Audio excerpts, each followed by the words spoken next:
The first snowflake drifted lazily down from the pale gray sky, landing silently on the ground outside Mrs. Eleanor Whitman's farmhouse. At 74, she had lived through more winters than she could count, but each one still carried a quiet beauty that softened the world. From her rocking chair by the wood stove, she watched the storm gather strength through the frosted window panes, remembering winters long past when her late husband, Frank, would shovel the path while she baked bread. Now, the house was quiet, too quiet. Her only companions were the creaks of the old wooden floor and the ticking of the grandfather clock in the corner. She sighed, pulling the knitted shawl tighter around her shoulders as the wind howled outside. The weatherman had warned of a heavy snowstorm, but she hadn't expected it to roll in so quickly. Hours later, the storm was at its fiercest. Snow pelted the windows like tiny fists, and the world beyond her porch disappeared in a blur of white. She was about to close the curtains and prepare for an early night when faint lights flickered in the distance. Headlights, several of them, moving slowly, weaving uncertainly down the road. Curiosity tugged at her. She opened the front door, the bitter cold rushing in, and squinted through the snow. At least a dozen motorcycles, their chrome dulled by frost, crawled down the road. The riders looked like dark shadows against the storm, hunched against the biting wind. They were clearly struggling. Good heavens, she muttered, her heart twisting. Out here, miles from town, there were few safe places to stop. If they didn't find shelter soon, the storm could swallow them whole. Grabbing her lantern, Eleanor stepped onto the porch and waved her arms. "Over here!"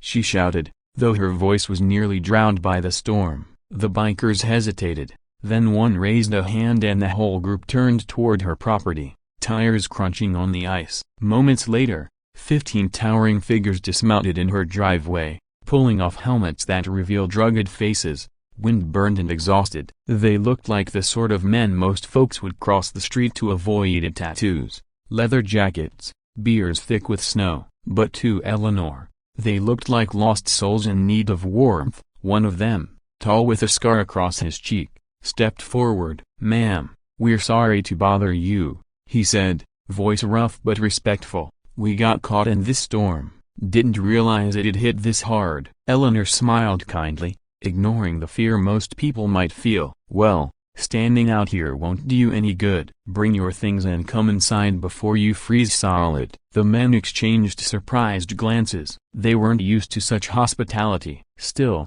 gratitude shone in their eyes as they followed her in, stomping snow from their boots. The farmhouse filled quickly with the scent of leather and the sound of heavy boots, but Eleanor wasn't bothered. She bustled about, pulling extra blankets from the closet, setting water to boil for tea, and slicing bread she'd baked that morning. The bikers, clearly unsure what to do with themselves, sat awkwardly around the kitchen table. One of them, younger than the rest, whispered, "Ma'am, you don't gotta do all this for us." "Hush now," Eleanor said, waving a hand. "A storm like this, nobody survives alone. Sit tight. You're safe here."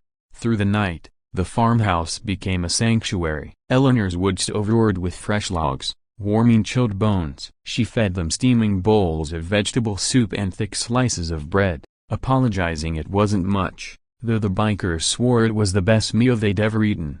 Slowly, they began to talk. Their group, the Iron Widows, had been riding cross-country to raise money for veterans when the storm trapped them. Despite their intimidating appearance, Eleanor soon saw their hearts. One sent part of his paycheck home to his mother, another carried a stuffed toy in his saddlebag for his little girl, another spoke softly about visiting the grave of a brother lost in war.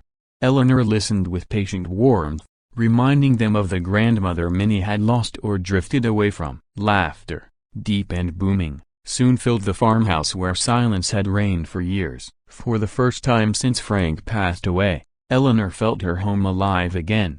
Morning came slowly, the storm easing to a soft snowfall. Eleanor, rising early as always, peeked out the frosted window. She gasped. Her driveway, which had been filled with 15 bikes the night before, now stretched far beyond her fence line with rows upon rows of gleaming motorcycles, dozens of them, at least 100, lined neatly in the snow. The rising sun caught their chrome, making them sparkle like jewels. She rubbed her eyes, thinking she was dreaming. But when she stepped onto the porch, The rumble of engines confirmed it. More bikers, dozens more, stood in the snow, talking quietly, waiting respectfully. They weren't strangers, they were brothers and sisters of the Iron Widows, summoned by a single call. Scar, the tall leader, joined her on the porch. "Ma'am," he said, a rare softness in his tone, "word got around last night. You opened your home to us when you didn't have to. Most folks lock their doors when they see us coming, but through a broken bar you saw us as people. That means more than we can say." Eleanor's eyes misted. "I just did what anyone ought to." A warm place in a storm isn't too much to give. But to the bikers,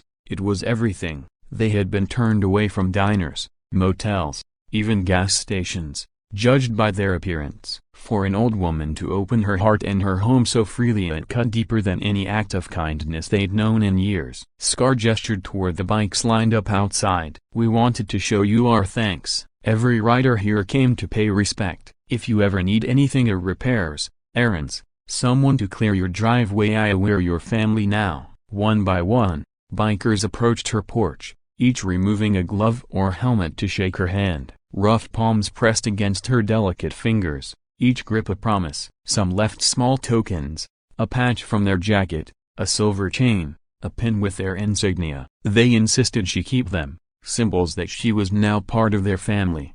From that day forward, Eleanor was never alone. On Saturdays, a handful of bikers would roar up her driveway to shovel snow, chop wood, or fix leaky pipes. They brought groceries, repaired her fence, and sat at her table swapping stories. Neighbors, at first wary of the rumbling motorcycles, soon noticed how the bikers always tipped their caps to Eleanor, how they carried her groceries at the market, how they treated her like royalty. Whispers of suspicion turned into admiration, and before long, the whole town knew Eleanor Whitman was the widow of the widows. Eleanor's farmhouse became a second clubhouse for the Iron Widows. They celebrated birthdays there, shared meals, even decorated her porch with lights at Christmas. The once lonely house now rang with laughter, music, and the warmth of found family. Years later, when Eleanor passed peacefully in her sleep, the rumble of engines could be heard for miles as hundreds of bikers from across the country rode in formation to her funeral. They carried her casket gently,